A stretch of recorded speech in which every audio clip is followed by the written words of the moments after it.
So the first interesting tidbit here is I look at a sale, I see a piece of merchandise I want. Maybe I should call the auctioneer.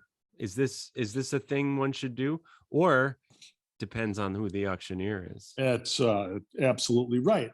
So you actually have to make sure that you feel comfortable sharing information. And if you don't feel comfortable sharing information, you probably should not share information with the That's what I was auctioneer. going to say. Some of these guys, Yeah. There's an Yeah. Italian word that we use that's furbo, like a fox, Yeah. There's a lot of Yeah. furby people on all Yeah. sides of this. Okay. So if you're doing the sale, you'd recommend that they go and tell you, I'm interested in this. And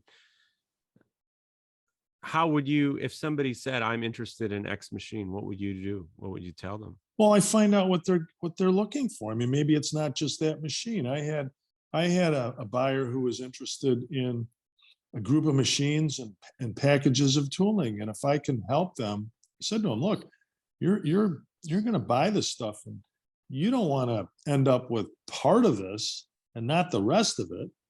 So maybe I can help you if you share with me the extent of what your list is.